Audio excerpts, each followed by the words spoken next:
going on, everybody? Man, I had a great conversation with this individual today. He is a Intel analyst, a software architect, some might say a cybersecurity guru. He is on NEWSMAX. He's a commentator. He also is an author. He just released one of his new novels called The Windmaker.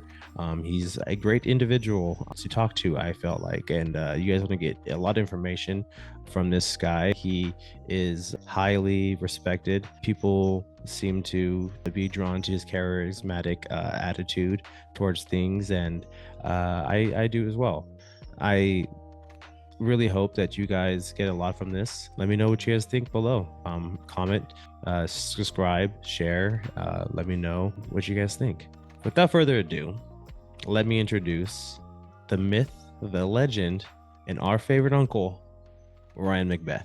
We could actually talk about that, about the what's funny regarding the novel I was writing, or the novel I wrote, The Wind Machine. Yeah. That it is a book that is like 80% meetings, and people love it. Yeah, I realized that too. I thought about that. I was like sitting there and I was like reading. I'm like, this is literally just two guys talking, and I'm engaged. I'm in it.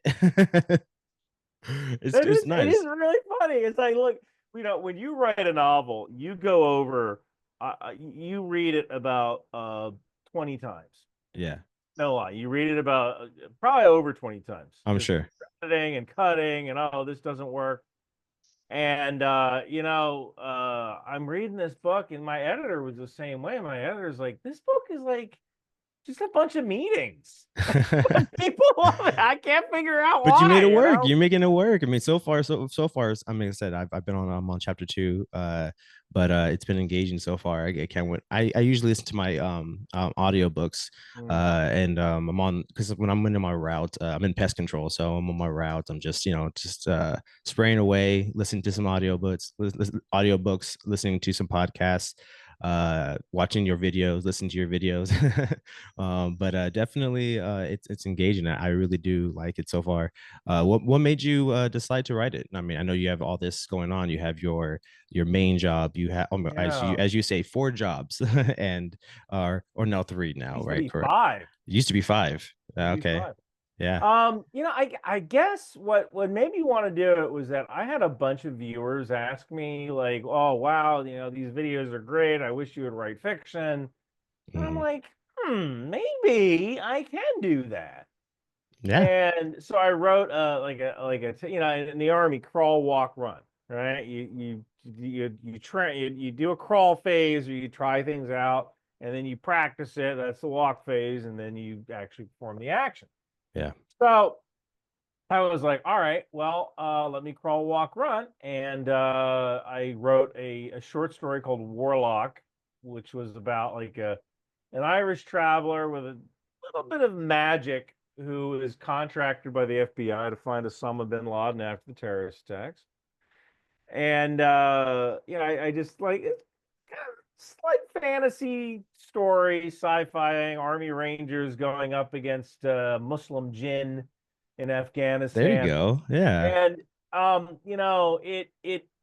it worked, and people liked it, and I'm like, all right, maybe I can do this. And so then so that was a short story, first person view. And then the second novel I wrote is there's a longer story, first person view, only one character you can see through their eyes, Mhm. and just a couple of ancillary characters.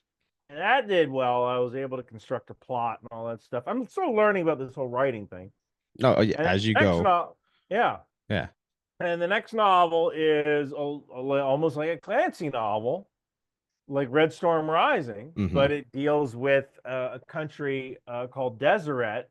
It's essentially a mostly Mormon country that's in the middle of the United States, that was formed instead of Utah. Brigham Young created his own country as opposed to applying for statehood.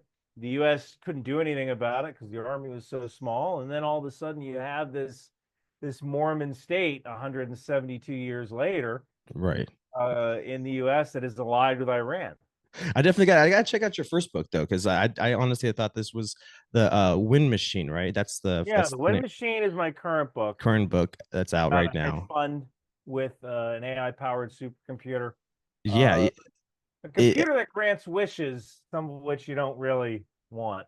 which I found exciting. I'm in the beginning of it, so Mhm. I'm not, which I guess it's good just because we could talk about the beginning. It's not really going to spoil anything, but um, the AI powered machine that the guy Yeah. that's created, I thought the interesting dynamic is that whether or not do you say something to the government, do you let them know? Because again, this is the question: do you want to let the world know of your secret box, basically, that you have?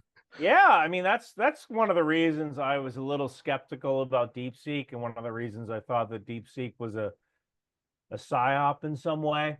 Yeah. Because if you really had an AI system that could use less advanced chips, why the hell would you say that to anybody?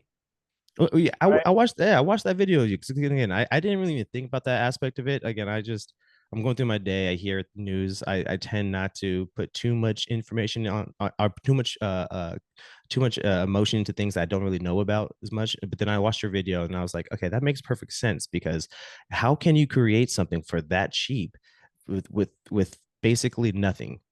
Well, they're starting to find out they didn't. Like Yeah. you can't violate the law of thermodynamics, right? It costs a certain amount of energy to turn data into knowledge, right? To Mhm. create training data costs a certain amount of energy. And it's starting to seem like what these guys really did was they distilled results from ChatGPT, which is against their terms of service. I'm sure. That's never stopped China. They just distill the results from Yeah. ChatGPT, and oh, look how fast it runs. Like, well, I mean, it's almost like if ChatGPT is the library, then DeepSeek is like going to the library and knowing where all the specific books are. Like Yeah. all the work's already been done building the library. They're just kind of indexing where all the books are. But doesn't that only And go so far? I mean, yeah, well, yeah. I mean, I think its knowledge level stops at 2023. I'll have to look at that. But yeah. yeah, look, if I wanted to remove billions of dollars worth of value from the US economy, that's what I would do. Yeah. Definitely. I would put out this, hey, look at this AI, and then let's encourage people to download a Chinese app on your phone. Like, Red Note, you mean? Just kidding. well, I mean, Red Note's kind of crazy too. Like, Yeah, no, that was a crazy. I mean, that was a crazy response from us. yeah, absolutely. And I gotta tell you, I am very um I am very concerned. Like watching the Tulsi Gabbard hearings. And I Yeah. don't give a crap about politics, but watching the Tulsi Gabbard hearings, the one thing that kind of scared me was that she didn't really know the real issue behind TikTok. And Yeah. I get it, not a technical person. She's not really an intelligence person either. She's a consumer of intelligence, not a producer of intelligence. Right. Correct. Um, she's as she knows about as much about Intel as any other colonel, army colonel, Hmm. lieutenant colonel. So battalion commander, really. So, when you look at the main threat of TikTok, which is being Chinese owned and having an app that can convince kids to go and glue themselves to the side of a Navy ship. Yeah. I'm serious. They No, did that. yeah, I seen the video too. That's insane. They're getting really smart with their ops. It's Well, the fact that there was I think we kind of reached peak TikTok when this woman might have been in Washington D.C. This woman walked into a Greek restaurant and yelled at them and tore down the Greek flag outside of the Greek restaurant because she thought it was an Israeli flag. oh. And she recorded herself doing it and posted it on TikTok, even though in the video someone tells her it's the wrong flag. So the Yeah. desire to virtue signal and to show your allegiance to terrorists was a greater that this person wanted that more than she wanted to show the world that she didn't know what an Israeli flag looked like. And I thought, if you can do that, you can pretty much get people to do anything. I think but that's it's not necessarily something that I feel like China created, but definitely they're using against us because we're very skeptical as Americans. We're very skeptical as consumers, I guess now.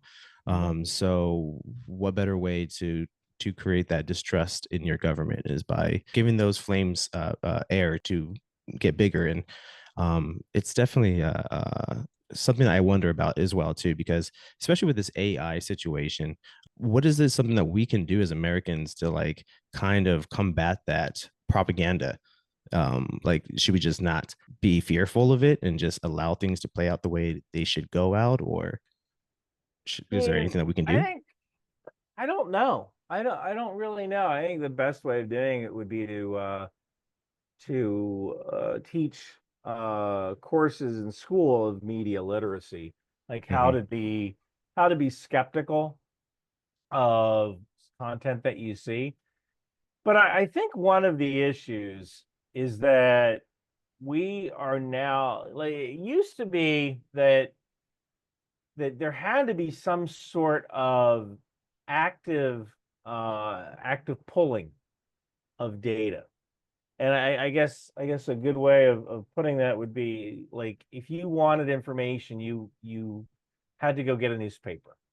I don't know if Hmm. you remember newspapers, but like, yeah, you used You to know, I go to the definitely, store, it would get delivered, and you yeah. pick up your newspaper, you read your newspaper at the breakfast table, and that was your news. And it was in this self-contained package. And if you wanted news during the day, you would turn on the radio. KYW News Radio Yeah. 1060. Watch three, listen three, two, three, four times a day. So if you wanted an update on the news, you'd listen to the news. And then you'd watch the nightly news when you got home. So that was a discrete 30 minutes. Hmm. And I've done this before. Like, you're about to go to bed, you're with a girl, you're about to go to bed, and she's on her phone. And what's she on? She's on TikTok or Instagram. And it's this bop bop bop bop bop bop bop bop bop. And then the next bop bop bop bop bop bop bop. 10 things, And 10 things I can show you about that you don't know about. and Like, in yeah, and in between the entertainment is infotainment. mhm. And you think about it, I'm infotainment too. I'm really no different. But in between those segments are infotainment. So you're equating your information now with your leisure, Mhm. right? And I think that's a very difficult thing to get over, because while you might not be actively engaged in gathering information, you might remember a funny skit, and now it's kind of in a different box. It's in the entertainment box. But when someone asks you, "Hey, what do you think about Israel's war?" and you might remember that thing and go, "Oh yeah, I remember this guy was saying that Israel is spraying sewage water on Palestinian homes." And they're not. Yeah. But you do remember seeing a video of something that a truck with Hebrew lettering on it spraying some kind of brown water on Right. buildings. Well, isn't And isn't that how I mean, a lot of our media growing up before social media was like through John Stewart and stuff like that. So I think that's a lot of you still have that you know, idea of yeah, you're right. People actually used to get their news from John Stewart. I think I remember once hearing that he was once the most popular news program. yeah. He even said, "I'm not the news."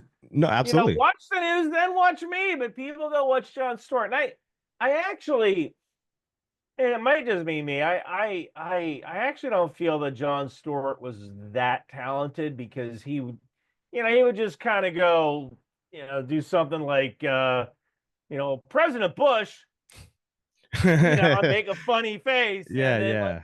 there's no joke there, But dude. You there's just it's made a gold for us funny face. 13-year-olds at the time. It was gold. Okay. Yeah, but No, I get but it. you're not actually getting any smarter, And I think that mugging for the camera kind of shows a lack of talent, Well, this is especially.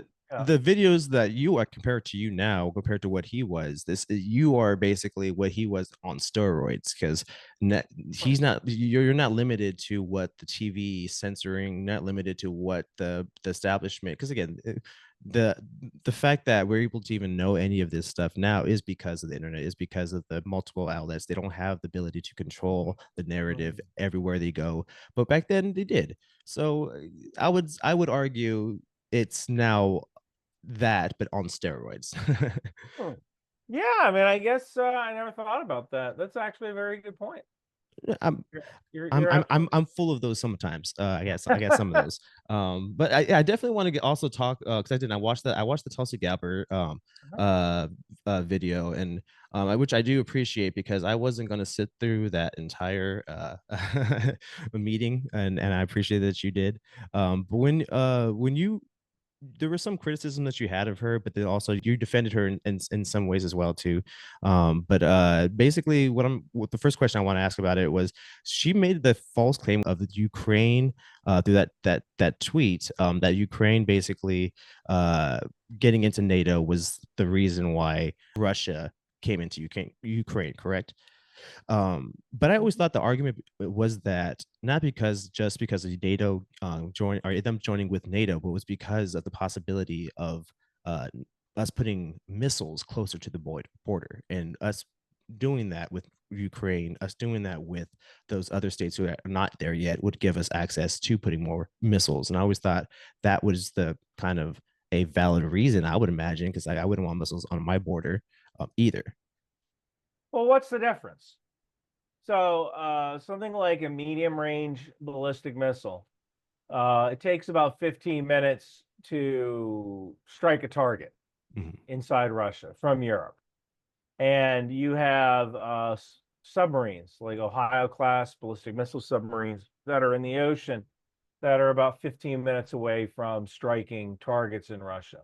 Mhm. So if you put a ballistic missile in Ukraine, you can't cheat physics. It's still a solid fuel rocket. It actually has to arc higher in order. That's why when Russia launched that R-26, you saw the warheads. They launched this R-26 intermediate range ballistic missile at Ukraine with no warheads on it. One of the reasons you saw the warheads coming almost straight down. It's because there's a finite amount of fuel on a rocket, Uh-huh. and for shorter range targets, you have to launch it at a higher angle, right?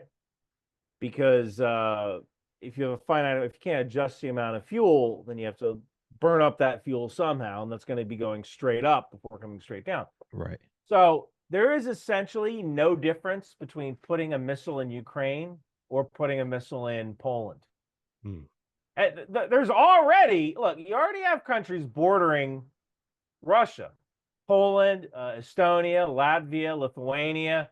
If you want to get technical, the U.S. borders freaking Russia and Yeah, Alaska. Alaska. Yeah. We already border Russia. So, Sarah Palin used to say it. I can see Russia from my house. Yeah, no, I get that. I mean, but I think So, it's sorry, go all ahead. right. So it's kind of a disingenuous argument because it takes 15 minutes either way. It takes Yeah. 15 minutes whether missiles are in Ukraine, or it takes 15 minutes whether missiles are in Poland or in a submarine. So why do we do it 15 minutes then? either way. So what, So if we yeah. if we know that it's a provocation, then why do we do it? Again, I'm not even can I'm actually on the side. I want to preface this. I'm actually on the side of that No. we need to stop Russia from encroaching, because I do believe So that he's after the rest of the Baltics and all that stuff too. so So what kind of, if you're referring to nuclear weapons, we don't actually have any intermediate range nuclear weapons anymore. Those are all gone. So just by saying, when people say, "Oh, put missiles in Ukraine," we don't have those intermediate range ballistic missiles anymore in the first place. mm, So, okay, I guess we could put missiles in Ukraine. Would have to start a new program to build medium range intercontinental ballistic missiles. Would have to get contracts to develop the warheads for these things, because the last intermediate range ballistic missile was the Pershing 2. We eliminated that after the intermediate range ballistic missile treaty, ban treaty that we signed.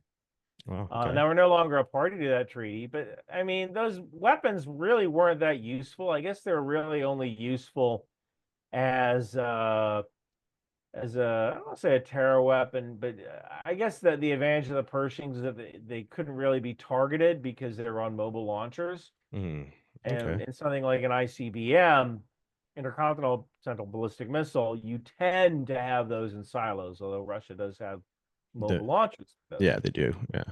So yeah, I saw Spies Like Us. Oh, Exactly. Great movie. Great movie. great movie. Which I want to get into actually too, because I do want to talk about your childhood a little bit. What made you get into all of this? Like, was it movies like that, Spies Like Us? Was it like No, I when I was a kid, I mean, I was a normal kid. I grew up in the 70s and 80s. You know, I watched Aliens. There was a book called Team Yankee, which really made me want to it kind of introduced me to the Army. Books like Team Yankee, Red Storm Rising. And then when I graduated from high school, like essentially I was going to be a carpenter. Nothing wrong with being a carpenter. No, my dad did that for a while. And you know, I thought about I did that for I am a fair framing carpenter. Like Nice. I am okay. I'm not great. Like I redid some of the stuff in this place. I could build a deck, you know. Yeah. When I was in Iraq, I would build things like a smoking gazebo, chairs, stuff like Nice. that. You know, they're not. It doesn't look that great, but it's okay.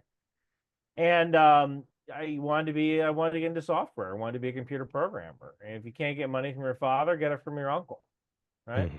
Yeah. So that's kind of how I got into the military side of things. And while I was in, I got a degree in computer science. I got another in engineering management. Got a third in cybersecurity. And you know, when I got out, ended up working for this company called Accenture Federal Services, which is a software company, software consultancy. And I was doing ISR software, intelligence, surveillance, reconnaissance software. I was kind of this vital member of the team because, like, I could explain, like, how, hey, we wouldn't do it like that. A Yeah. lot Yeah. of the developers, they were civilians; they'd never been in the military. And so, one good example was UTAMS, is a sensor that we had that detects mortar rounds by sound. It detects like, oh, someone just fired a mortar. Okay. Oh, mortar just exploded. Nice. And I'm not saying anything that isn't public knowledge. I think it's UTAM's unattended massent something. I forget the acronym. It's like But the things that we have in the ocean, but just on land. yeah, exactly. Yeah. Absolutely. It's like a sonar buoy, but on land. So these guys, the developers, normally there's 4 UTAMs in a kit. And the developers were integrating it with our software. And they were like, all right, well, if one UTAMs goes down, we're going to throw a yellow icon saying that it's at 75%. I said, oh, no, no, no, that's redder than red. Because now you have a sector that's not covered. So if you put UTAMs at 4 corners of your base, your forward operating base, and one of those sensors goes down, those other 3 sensors aren't covering that area. Right. So you need to go post a guard, you need to do something, put another sensor out, whatever. Some type of redundancy. But yeah, but that's something I know. But the Yeah. average computer programmer will go, well, we had 4, now we have 3, so now we throw a yellow icon showing the status. Now that's redder than red, man. So yeah, Yeah. that's kind of I guess that's kind of how I got into it. I was like really good at this. It's something that just latched on to, and I'm gonna roll with this. Yeah, you know, it's crazy is that I didn't hold an intelligence MOS. Um, MOS is like your job code. Okay. And while I was in, but then I started writing the software that those people used. And what's funny is that like I remember thinking like one YouTuber commented like, "Oh, you've never been 35 series." And I'm like, I think of what Michael Jordan said to Kobe Bryant. Because one day Kobe Bryant was trash talking Michael Jordan, right? Right. Michael Jordan looks down, and Kobe Bryant's wearing Air Jordans. And he says to Kobe Bryant, "Man, how you gonna trash talk me when you're wearing my shoes? Yeah. And like, how you gonna trash talk me when you're using my software?" I think ever since then, that day, either Kobe never wore Jordans again. Well, he was a hell of a baller. I'll tell Yeah, you he that. was. That was my favorite player growing up. So definitely, Really? yeah. I'm a Kobe Bryant fan. I remember that era. Like to me, like I think my favorite era wasn't the Jordan era, it was the Iverson era. He Yeah. never quite Iverson was just such like I don't think anybody had ever seen a player like who like never got tired. No, no. I mean, you definitely had he definitely was an individual in himself, but unfortunately, he was overshadowed by the league's wanting to make him not popular. Yeah, not Uh, him, right? yeah, Like he just wanted to be him. yeah. And He just wanted to be him. He just wanted, which is it's funny because he is the catalyst to what NBA players are look like their images today, basically. And yeah, you can't stop greatness. You can't stop. yeah. um, but yeah, uh, so when it came to choosing like when you want to get to heavy weapons and everything, what made you get into heavy weapons? I mean, you're should I say you got into heavy weapons first and then chose computer Yeah, science afterwards, I mean, or back then you could choose your MOS. Back then there was a heavy weapons MOS that not heavy weapons, anti-tank, mm-hmm. 11 Hotel. And I guess I wanted to do it because I had read about Team Yankee, and there were these vehicles called ITVs, improved towed vehicles, the M901. Mm-hmm. And I don't know. I thought that was cool. I liked the idea of sitting in this box with this hammerhead turret that had two missiles on it, Yeah, and hitting these there was just something about it that I really liked. I definitely would have been interested. Maybe not now, not now, Yeah. now I could pass on that job. You doesn't Well, seem too long lasting. yeah, these days, I mean, there's a question as to whether platforms like that would even work these days. I mean, when you look at a Bradley has two anti-tank missiles, along with a 25 millimeter gun, along with a number of other survivability features and other weapon systems. Hmm. Um, but like it's one of those things that was necessary for the time, because the whole idea behind these ITVs is that they could provide some sort of armor protection for the crew. And during the first phase of the war, when the Russians yeeted across the Fulda Gap, you were going to hide behind hills and farmhouses and hay bales and shoot missiles at this unending horde of Russian steel until they eventually stopped. Yeah, And then by the time they stopped, the National Guard and the reserves could come over from Europe and counterattack. So the ITV was necessary as a defensive weapon until for 30 days. Hold out for 30 days until the Guard and the reserves can get to Europe. so that's 30 days is a long time. 30 days is a long time. So things weren't really designed to be survivable for longer than 30 days. They didn't need to be, Hmm. you know. But I really like that idea, and I got in right when the U.S. Army kind of questioned the need for this stuff anymore. Right, You know, get the tail end of it. yeah, I caught the tail end of it. Yeah. I think I was the last of what they called the soft shoe army. Oh, okay. And that was because like I got in right at the tail end of when they started allowing soldiers to run in boots. Ooh. They didn't allow soldiers to run in boots before. Oh, sorry, run in sneakers. Oh, run the sneak. It Okay, I was about used to to say. I was like, be, that's interesting.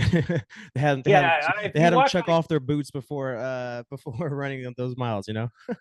if you watch like older movies like Private Benjamin, you always see soldiers doing their runs in boots, and that made a lot of sense because when you think about it, like if you're going to be running, you're probably going to be running in boots. Yeah.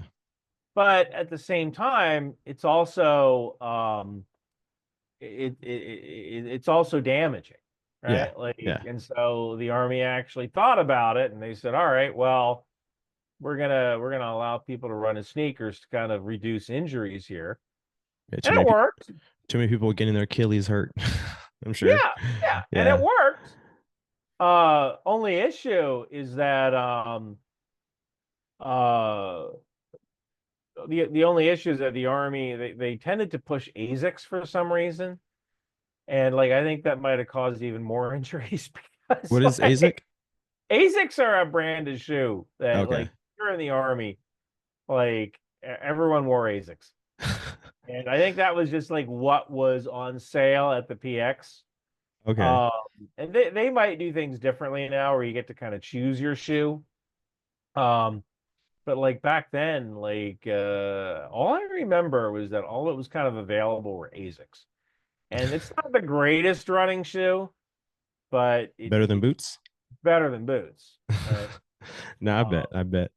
and like Um, now, when I got out, I started doing. Actually, I was a runner when I was in, but I when I first started seriously getting into marathons, like I actually got fit tested for shoes and all that, and they suggested a different kind of shoe. They suggested Brooks, and along with those shoes, special inserts. And I was like, if the army had just if they had just chose that, like if yeah. they had just, it makes me think like, wow, Well, you know, I can the way they work, don't they work by contracts? I would imagine. Is it the shoe brands that reached out to the government, say, hey, I can give you these shoes for this price? I don't remember there being issued shoes. I'm pretty sure we bought them. There was just a limited Okay. amount.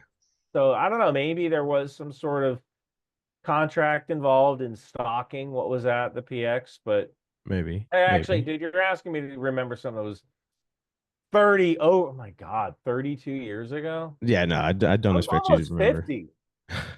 Like, You don't that's look it, man. crazy. It's crazy. No, I attribute that to smoking and drinking. Yeah, there you go. Does the skin wonders, I heard. Mm. But no, I want to get back to actually the Tulsi Gabbard, because I know again you worked really hard in that video. Um, uh, there was moments in that where again you defended her as well, because you recognize that, like, I think they were calling her some type of Hindu cultist. Um, Yeah, that's something that it really rubbed you the wrong way, right? It seemed like. yeah, so she is a member of this sect, and a lot of people said like she is a Hindu the same way the Branch Davidians were Christians. Hmm. And that like kind of what bothers me is that if you don't, in America it's actually against the title or Article 6 of the Constitution. There should be no religious tests Yeah. when it comes to a government job or a government position. So, if you're kind of focusing on the fact that she's a Hindu as opposed to genuine policy choices or genuine choices in judgment Yeah. that she's made, then that's a problem. Like that's it's not just smearing. It's that as Americans, like I don't know. Like there was once a time when people were upset that not Mitt Romney, that John F. Kennedy was a Catholic. Like, oh, won't he be beholden to the church Right. as opposed to, or there were some people that didn't like the fact that Mitt Romney was Mormon, Yeah. Yeah. was LDS. Even with And Mike Pence, right? Mike Pence as well too. They hold that yeah, against him as well too. he was a Catholic, I believe, Mike Pence. I'm not But sure what he is. like some of that Yeah. was some of that was because he had some very specific rules regarding women. Mm. Like he would not have dinner with someone who wasn't his wife, which you can kind of imagine That makes that would sense. hamper. Well, like if you want to be totally above reproach, then Yeah. yeah, it's good to make that rule. I mean, But in regards of the position that he's in, like I wouldn't want to just go to dinner or someone can say something up. I would rather have my wife there as well. yeah, but it's also not 1952 anymore. Or That is actually, true. probably be like 1928. Like you don't need a chaperone. I But don't know though. I don't know can though. kind of see In this that could day and be a age, I feel like it's a lot easier for people just to make up things and or to not even just make up things. Maybe it was misinterpreted or something like that. You know, it's always I don't know. That's I'm just a worry guy, so I guess I like to make sure that I um think ahead before anything. That's actually a really good point. Yeah, I mean, maybe it is more important more now than ever. Yeah, I mean, especially as men, as especially I want like these young guys out there. They need to know how to carry themselves, and sometimes not knowing that in the wrong place, the wrong time is not the best nowadays. But yeah, I mean, when it came down to when they said that about her, I thought it was ridiculous. Especially there might be other things that are valid. I think the points that you brought up as well that were valid, and that doesn't need to have her religion be brought into it. Yeah, I mean, absolutely. If there's an issue, raise the issue. The Yeah. religion thing. Now, I think someone in one of my comments said, well, "What if she was a cannibal?" Believed in human sacrifice. Uh, I mean, all right, you're kind of reaching for it, yeah. right? Like that's a bit of a stretch. Yeah. But look, Yeah. That's the ridiculous. the the rules are the rules, you know. Yeah. So I mean, yeah, exactly. I mean, the rules are the rules. You shouldn't be judging people on their religion, race, or yeah, gender. yeah, we don't do that here. No, not at all. But unfortunately, we are learning sometimes people are justifying the ends justify the means. Um, and I don't know. I watched some of the hearing, especially on RFK as well too. I don't know. I'm just a guy, honestly, a curious guy. I doing this in my garage. I'm not really. I don't have any background in any of this. I just started this podcast. I want to talk to people and figure out answers and get because I feel like I can be unbiased to things. I just want to get this out, but Yeah. I also feel like it's hard for me to keep that, especially when I see things inside these videos of like bipartisan attacks on RFK. I get it, people. This say what you want about him, but the idea that he doesn't want the health to be better for Americans is a little bit far fetched for me because I feel like, okay, well, that's something that we all want. That's something that not just him, but even though he does have a background, I would assume, right, with his environmental work and stuff like that, I would imagine that's not too far fetched to go into the health sector of America with American society. So to see these people attack him and act like it's some type of crazy thing to ask or to want makes me feel like these people are deep in their pockets of these businesses and donors that want to discredit him. Because I think that I mean to say, do we need healthier food, and to say that's a bad or political take is crazy to me. I don't know. Sorry, just Oh, ranting. I think we definitely need healthier food. Yeah.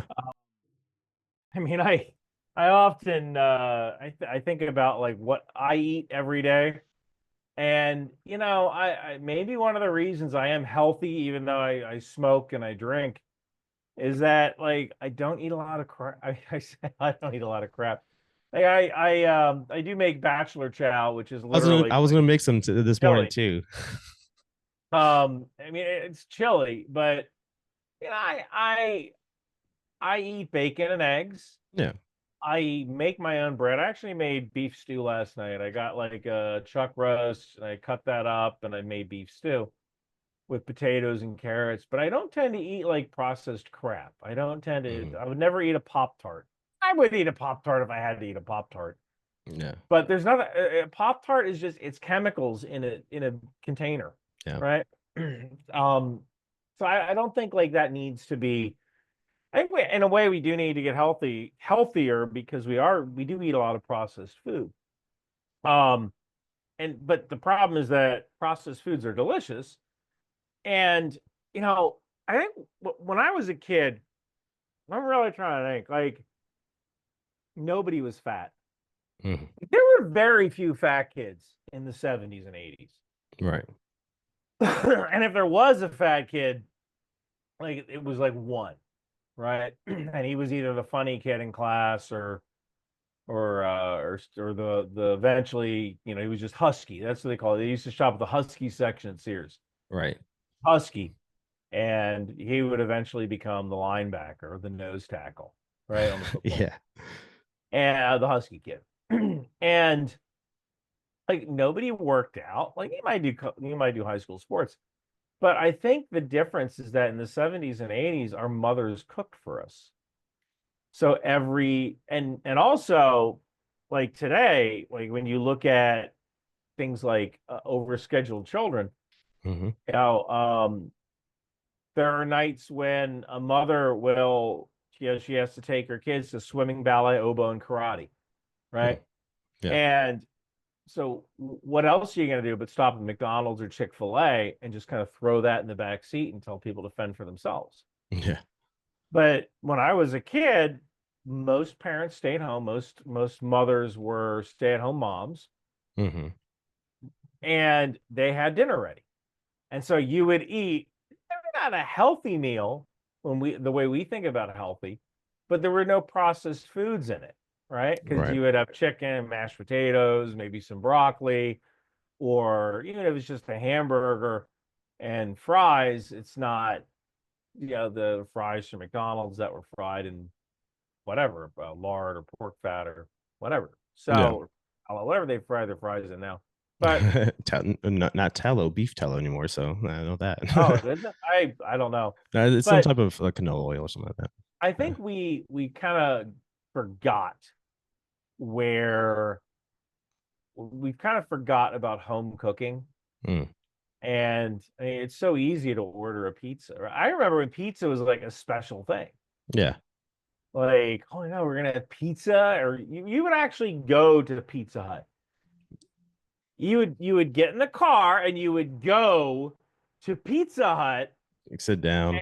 and sit down with Yeah. those red cups and little pitchers of soda, those plastic red cups, and there'd be video games or the table games. You could play Miss Pac-Man or Donkey Kong while you waited for your pizza. And if you were lucky, you got a personal pizza because you had read a book, right? You would Yeah. read a book and then Or it they'd was give your you birthday or something, and give you a you gotta. certificate, right? For like, Yeah. I forget the damn name of that program. But like, and now like getting processed food it's a regular thing, No, right? yeah, it definitely is, and I agree with you. Being able to sit down and have dinner is needs to come back. But I also feel like people like me growing up who didn't really have the knowledge of a balanced diet. I grew up on processed foods. My family had little to no money. My mom. And then my grandparents who raised me basically had like 10 other grandkids to raise as well. So buying those things like Taco Bell or getting McDonald's. Even McDonald's is probably out of the question because it was too expensive with all those kids. But buying groceries, you had to think about quantity, and so I feel like some people in the position of not even knowing that stuff is even worse or bad. And compare, I think the argument is that what back then when you were like in the 80s when you were eating these stuff, they still only had about what a couple hundred ingredients, and now it's 10,000 ingredients. I think the argument is now. So 10,000 ingredients in food. well 10,000 chemicals. I think that's the argument. And the argument that they were trying to say is that uh it's significantly increased. Like right now, I think the ingredients for chemicals in Europe is like 400, and then Okay. here is like 10,000, I believe. Boy, I mean, maybe. I think I've been told that like Oreos taste different and better in certain countries, or Coke tastes different because they have to use sugar as opposed to corn syrup. Hmm. I mean, I do drink soda, but I drink like Diet Coke. I'm like President Trump. Like I have a refrigerator right there with it's filled with Diet Coke. Yeah. I'll drink that, and I should probably stop that because it's nothing but chemicals. It's probably the only real chemical I drink. Well, I think it's like I diagnosed. think it's moderation. I think it's just I mean, you may be thinking that you're doing a lot, drinking it a lot, but like I think it's a combination of things. Like if you're doing that, and then you're doing other things like eating Pop Tarts every day or something, and that's when it becomes a problem. I feel like, Yeah, I don't even know what's in a Pop Tart. I would imagine it's all just corn syrup. right? Corn There syrup and was there was a girl who she we watched that what was it called?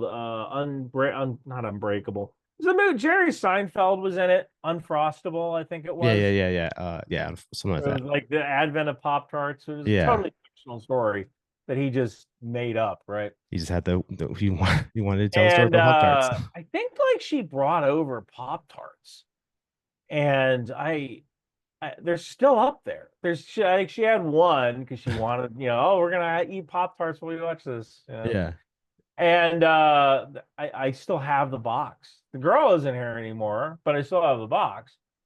And I should throw that out. I don't know why I you still probably have that should. You box. probably should. I still have some too. Growing up, Pop Tarts was like the golden treat for me because it was they did such a great job of marketing it to us kids. But yeah, so I wanted to actually ask you about something that I think it was Donald Trump had said about the Iron Dome. He wants to put the Iron Dome around America. I don't see how that's even feasible financially, let alone just strategically. Why would we even put anything around like it would imagine if you'd only want to do it on the east and the west coast in Alaska, and that's not necessarily a dome. So what's the point of that of having a iron dome, I guess you can say. Well, so the U.S. has wanted some sort of missile defense for years, and we used to have it with the Nike Hercules system. Hmm. And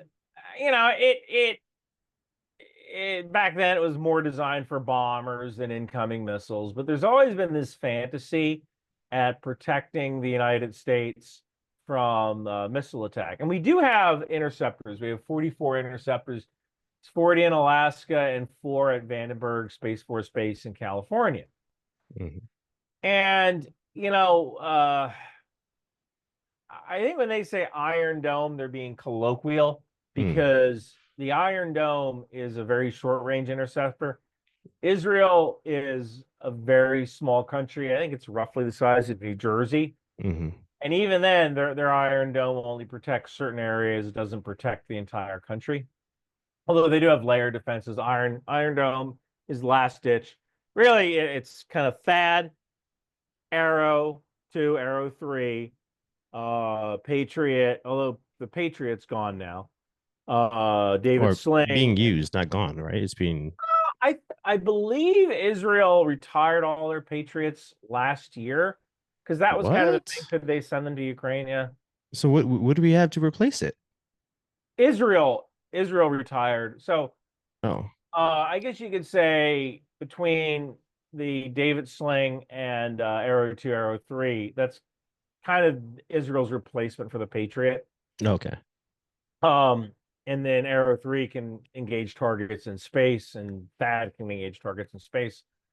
So as you kind of go down, the range and engagement envelope gets smaller. So Iron Dome is essentially a last ditch system. Mhm. Now, with with Iron Dome, yeah, it's such a short range system. We would need if we were going to protect the United States with an Iron Dome system, we would need thousands upon thousands of launchers, and the threats we're going to see are different. Right. Um, when we developed the ground-based mid-course correction, the ground-based mid-course defense system in I guess it was about 20 years, over 20 years ago. That system was really more designed toward intercepting 1 or 2 North Korean missiles. Right. Okay. And today, what we need to be afraid of is not just ballistic missile attack, but conventional missile attack from countries like China, where if the United States goes to war in Taiwan, if I should let me rephrase that. If deterrence fails and China invades Taiwan and the United States chooses to defend Taiwan, That does not mean that our country is not going to be affected. We have these two huge oceans that have protected us for years, but there is a non-zero chance that Chinese ballistic missiles or cruise missiles, submarine-launched cruise missiles or air-launched cruise missiles, could be fired against the United States at specific targets, like let's say the F-35 factory in Texas or a Boeing plant in Seattle. Like there are legitimate targets in the United States that could face these Chinese weapons. Right. We've never had to think about that before. And so the idea of having some sort of missile defense system is not a bad idea, but it wouldn't necessarily be the Iron Dome because the Iron Dome is just too short range. Yeah. I think we bought or leased two Iron Dome launchers from Israel. And they were more for like testing Yeah. Yeah. than they were actually Use of protection, for use. defense. Yeah. Yeah, but it's still a valid system. It just might not be the right system for us. We need Unless something, but just maybe not the Iron Dome. Iron yeah, and Dome. I think it's just since everyone knows what the Iron Dome is, then it's just easier to say that than have to explain. We need a missile defense system that does whatever. Yeah, yeah, no, that makes sense. When it comes to any system that we use, or do you think that AI is going to play a big factor in that? I mean, I think you were saying that one of the capabilities of having AI nowadays and why it's so important and why it does affect the battlefield is the effectiveness of the communication between the ranks or between people or the just being able to be more efficient as an army in itself can go far. And so, do you think our capabilities are going to be able to surpass that or be able to get to their level? Good question. I don't know. I mean, AI is certainly going to be important as a decision-making tool. And I also believe that AI is going to decrease the time it takes to make decisions. I kind of that might be the most advantageous use for AI. I think one good example is let's say you're doing like you have to write an operations order, Mhm. right? 5 paragraph op order has situation, mission, execution, service support, command, and signal.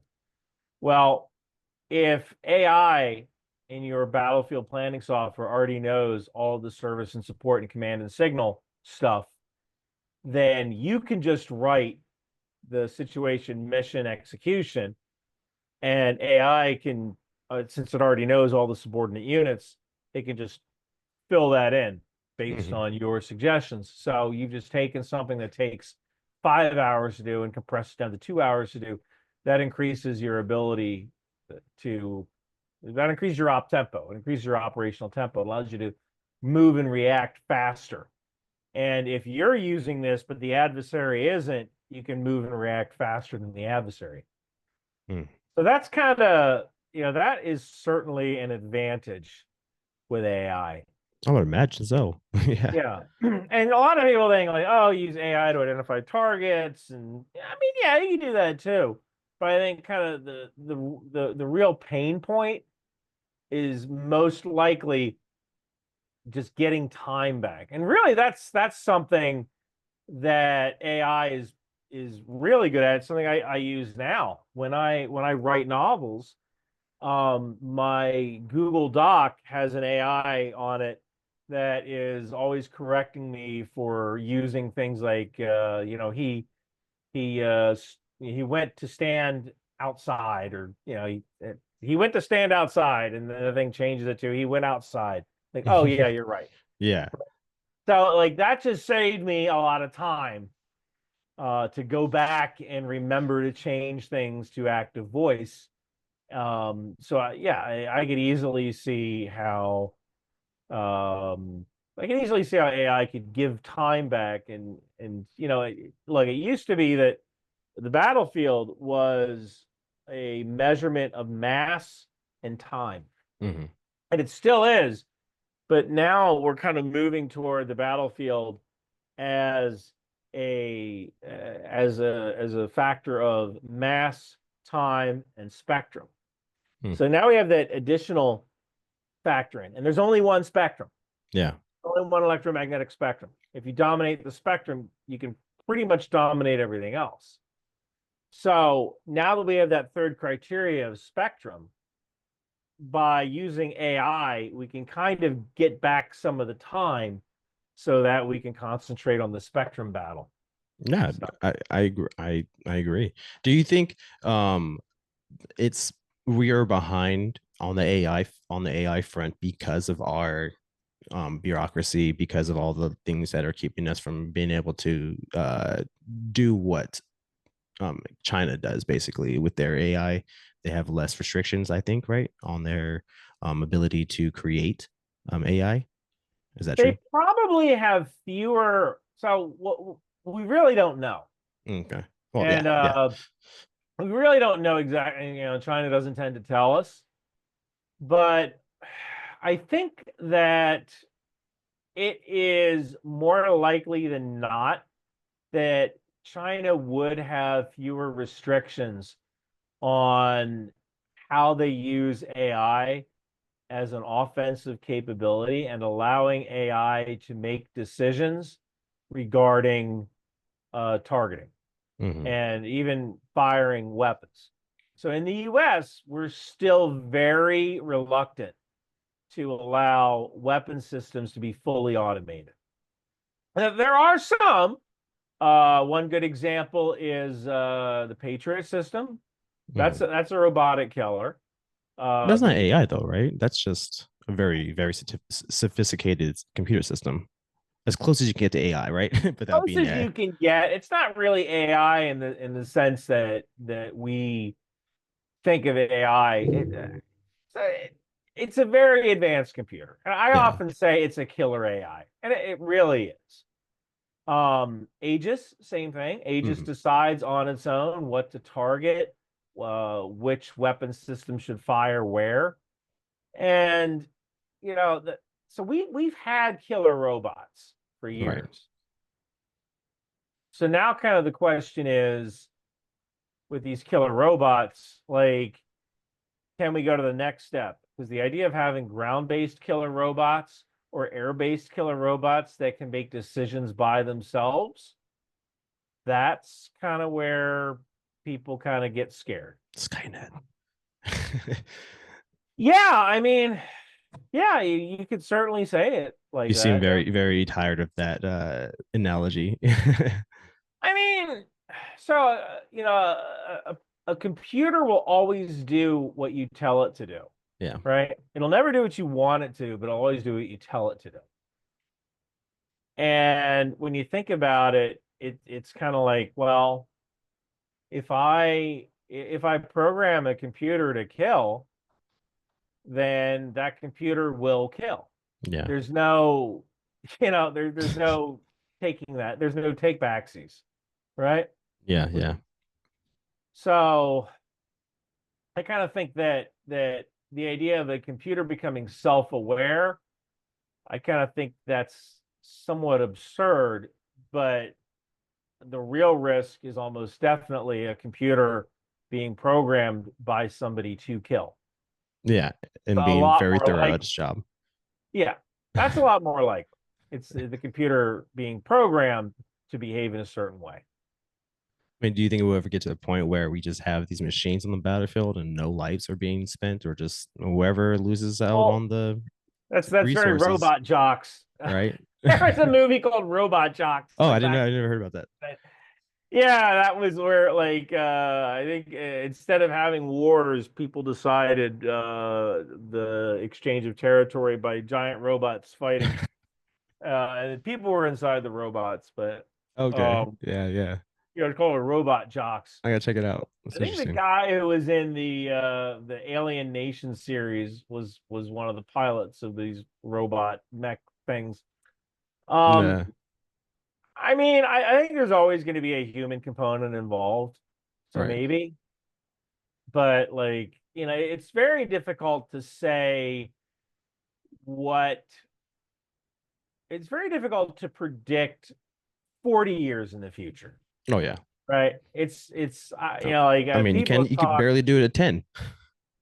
Yeah, well, I can tell you, like 10 years ago, I didn't think there'd be small, cheap drones dropping revamped mortar munitions on top of Russian heads, Right. right? But And here being we able to are, see it right and I'm on actually your of phone. the opinion that that isn't going to be the future either. I actually, yeah, I don't believe that. I personally don't believe that drones are going to play the kind of role we're seeing in Ukraine in the next war. There will be drones, Hmm. but one of the big fears I have is of the US taking a look at what's going on in Ukraine and believing that the next war is going to look like Ukraine. Right. And that kind of scares me because I think like one of the things that people have talked about is well, we need to equip soldiers with drone drop munitions. Well, did we really? Because why did the Ukrainians start using drone drop munitions? Well, they did it because we couldn't give them enough artillery shells. What are drone drop ammunition? Sorry. Drone drop munitions would be you sling a mortar round underneath the drone or Mm. a small grenade underneath the drone. You drop that onto an enemy position. Okay. Okay. And or FPV drones, these first-person view drones that fly directly toward a target. They have some sort of either an RPG taped to it or some explosive, and those are only used once. Well, the Hmm. reason Ukraine has used these FPV drones is that it we didn't give them enough artillery ammunition, so they had to improvise. Yeah. And when you think about it, if Ukraine, I think ideally they're going through like 10,000 drones a month, something like that. Dang. So, you know, the issue is that if you took that drone and you used it as a spotter for artillery, now you're killing by the bushel. Hmm. Right now we're killing in onesies and twosies. Ukraine is Yeah. killing in onesies and twosies. That's great, but you need to kill by the bushel. And so if you use that drone as a platform to call in artillery, that's a much more effective use than using a drone as a one-time explosive killing guys in ones and twos.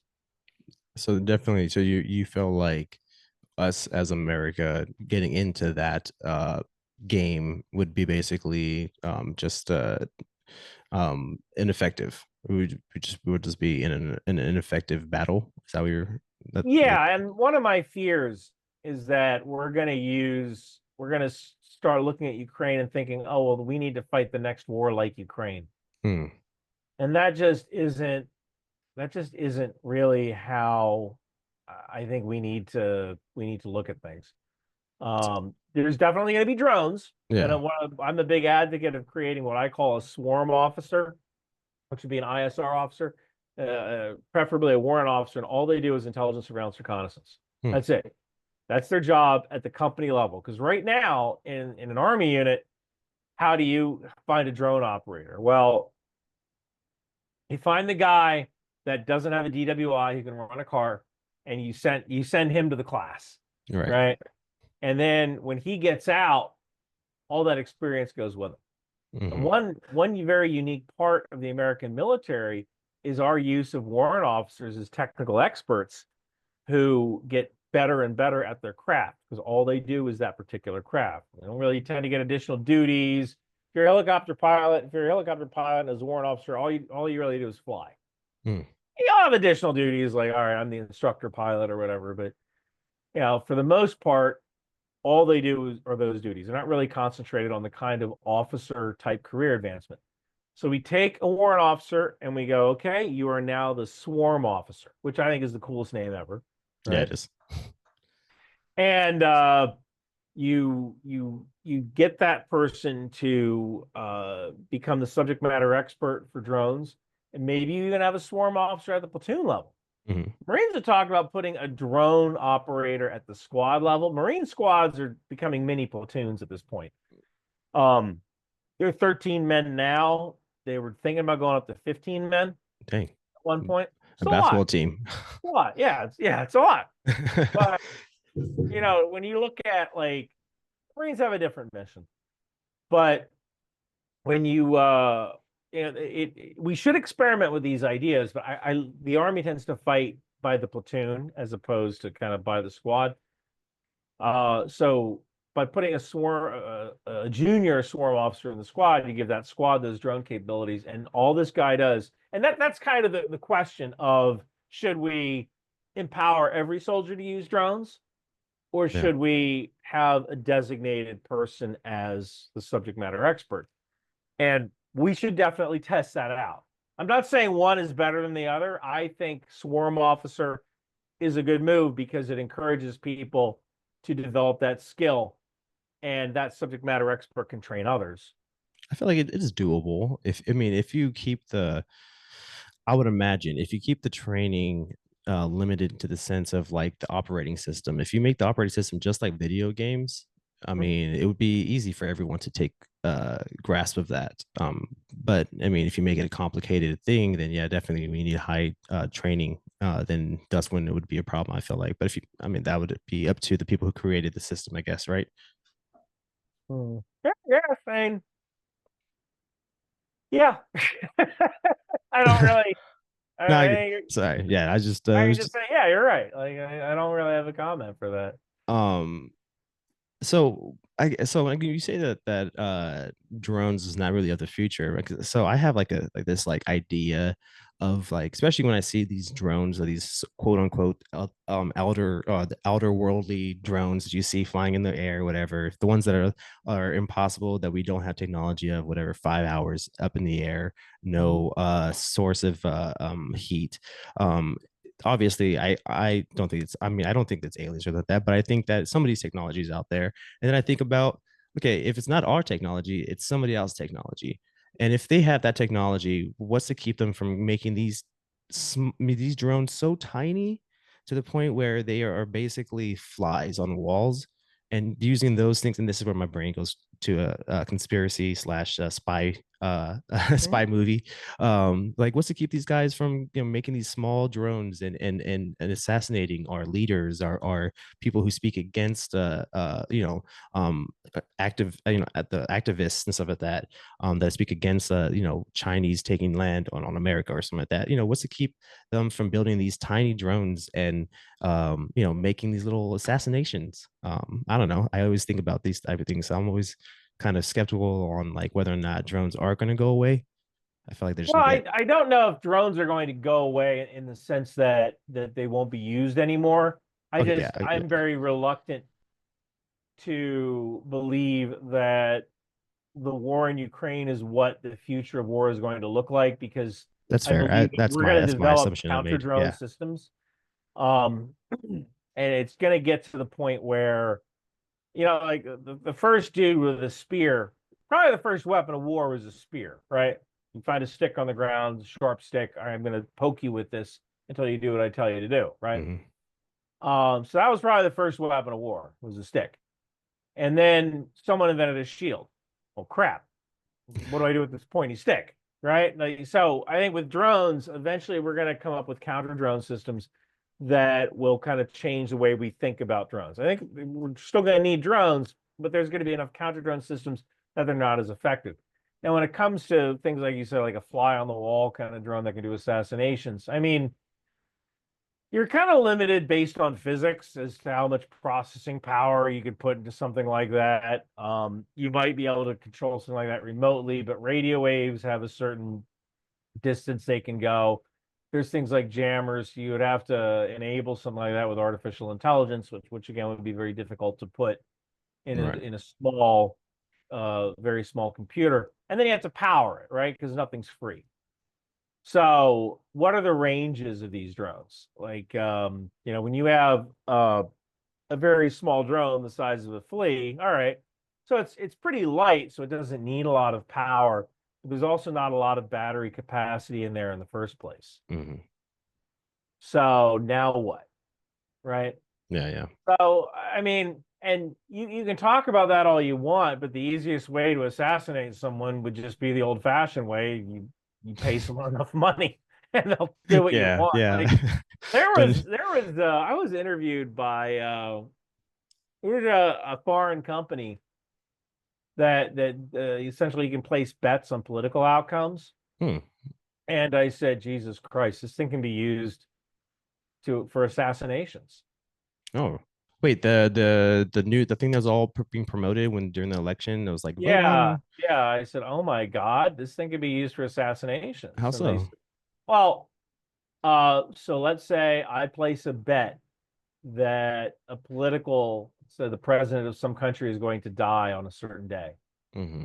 Who wants to bet that this president of whatever is going to die on a certain day? Well, if you place a high enough bet, someone else can place a high enough bet, and that person might essentially a Deadpool. That's what a No, no, Deadpool I is. get no. That makes We're sense. That gonna makes die. sense. So people place different bets on when that person's going to die, but the person who wants to assassinate that guy or is motivated to for money, they know what day they're going to assassinate that person on, and they'll get all the money. Yeah, yeah. So by placing bets on when a president's going to die, if you place the correct bet because you're the one who's going to do the assassination, that could motivate people to assassinate people. I would imagine the company's not going to be like, hey, let's do an investigation first. Let's figure this out. Let's see if Well, this they was said they all. wouldn't do that. So like I said, well, you could do that. And they're like, yeah, Yeah. but we won't. I'm like, Oh, that's. Oh, okay. wow. There's enough money involved.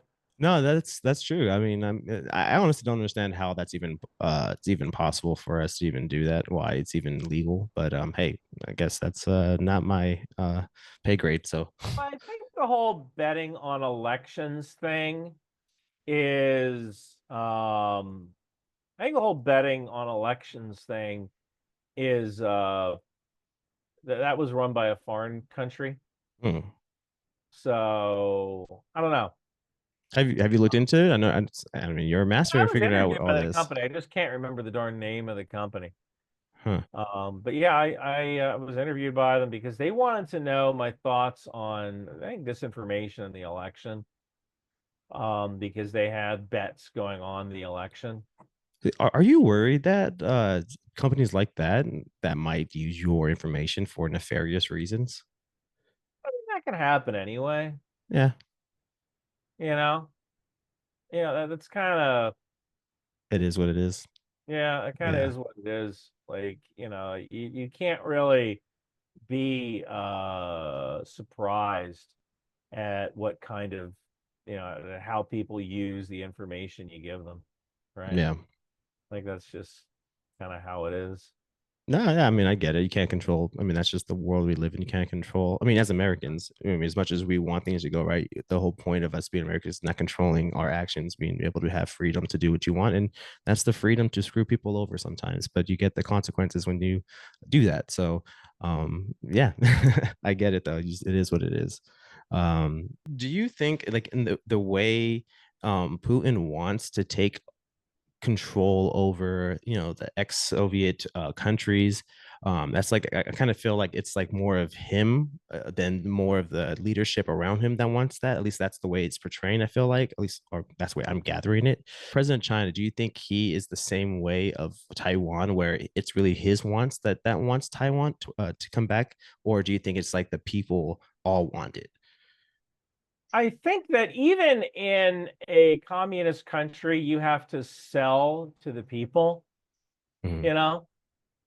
So even though these are dictatorships, that doesn't necessarily mean that you're gonna get people who go along with your plan, right? Mhm. Like there's always gonna be an effort to get the people to go along with what you want to do.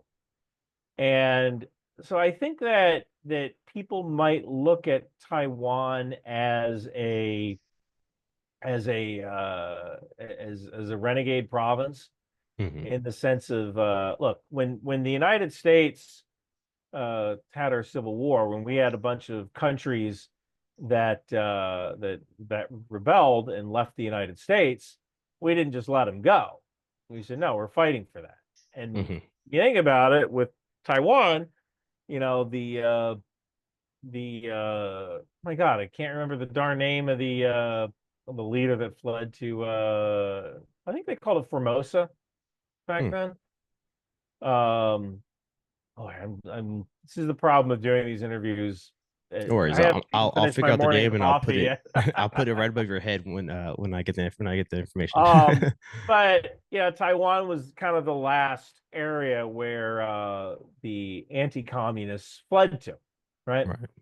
And so you have, I can see people in China who are like, no, Taiwan has always been Chinese until this final point, or until the 1950s. We need to bring them back into the fold, in the same way that Abraham Lincoln thought, like, well, you know, we were one nation.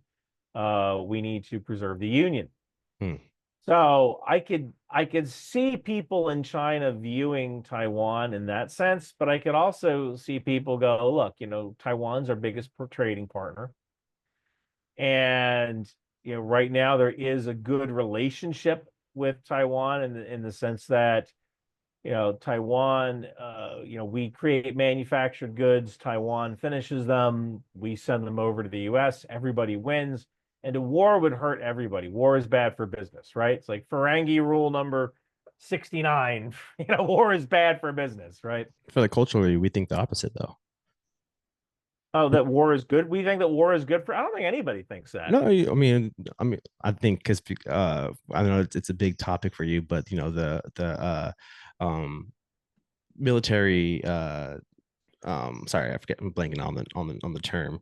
The You gotta say military, military industrial yes, the complex. military doesn't. We think that that is the obviously. I know you made extensive videos on disproving it. I Um, have. but A lot I of mean, people, as a culture, we still believe though. You know, businesses want war because they want more profits, and that's the reason why. Um, but yeah, I mean, I think culturally, that's the reason why I think culturally we believe so. I mean, I certainly think that. So I've railed against this, mainly because if the Yeah, military industrial complex existed, we'd have more than 4 shipyards. yeah, You know, like we would have built more than, I think it was 220 F-22 stealth fighters. right. Right. Like, if there was a genuine, honest to God cabal in Congress that makes sure that the military gets whatever they want, we would actually have stuff. And Absolutely. we don't have enough stuff. That is a huge problem. That we don't have enough ships, we don't have enough planes, we don't have enough of, God, we don't have enough stuff. I mean, So I just don't understand how we have a complex when, especially when you even explained how we went from 28 battalions or 28 20 battalions divisions. Yeah. divisions to 18. And so, like, you would imagine we would want to expand more, right? If it was, Yeah, uh, I mean, that would be ideal. We gave up BRAC, really killed us, the Base Realignment Closure Commission. That's actually, people talk about how California is so liberal. Well, if you want to know why California is liberal, look at BRAC. Blame BRAC. mhm, And, you know, I say blame BRAC because it used to be that California had multiple military bases. You had El Toro, you had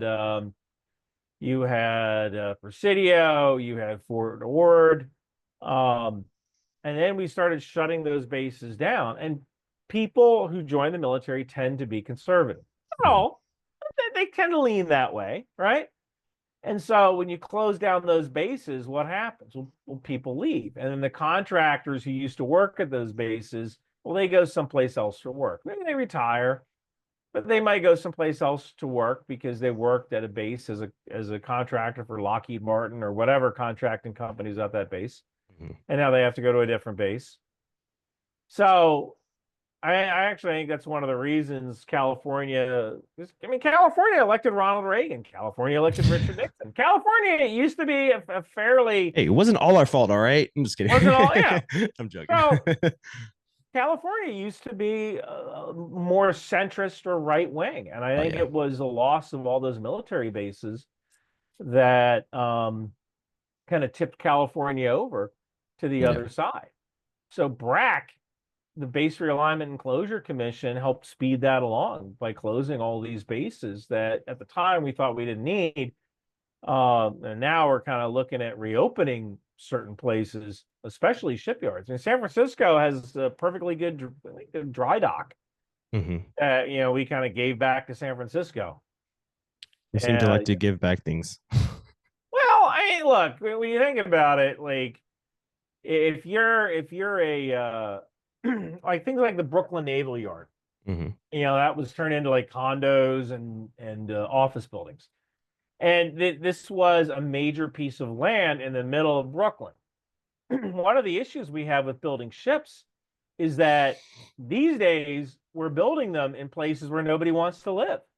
Yeah. Like Marietta, Wisconsin, or there's a place in oh my God, Louisiana, I believe, that's building the LCS. Louisiana or Alabama. And then there's Newport News, Norfolk. Um, I'm trying to think of some of the Electric Boat in Groton, Connecticut. Like if you want access to skilled workers, are you going to find those skilled workers in Marietta, Wisconsin, or are you going to find them in Brooklyn? Right? Yeah. Like where's your larger pool of workers? It's Brooklyn. Yeah, definitely. But at the same time, if bases are closing, you might have a congressman from that district in Brooklyn who looks at that naval yard and goes, man, this would look great with condos on it. So now you have developers give them campaign funding, right? And Yeah. hey, get on the BRAC commission, get them to give up the Brooklyn Naval Yard because we need to build condos. It's not, we're gonna have to fight the Russians again anyway. No, yeah, yeah. And then also too, I think also the great point that you made about the industrial complex, military industrial complex, that not being a thing was, the price of the valuations of the companies. I mean, you again, who are you going to ask into your office? A Apple who's worth $70 billion, or the No. company that's worth 14 billion. Yeah, it was. Yeah, when people had talked about like the idea of bribing constituents Yeah, or constituents bribing politicians, um, when you look at the amount of money that like the National Teachers Union gives Congress, it like dwarfs like anything that Lockheed Martin gives. It is the kind of the funny thing yeah, that there is such a there is such a differentiation in pharmaceutical industry. That's another big thing, right? right. There's such a differentiation between something like Lockheed Martin or Pfizer. Like Yeah, it's like not even close. But people need to think that it's easier for people to believe that there's some kind of conspiracy than it is to actually kind of look at the truth and go like, oh wow, yeah.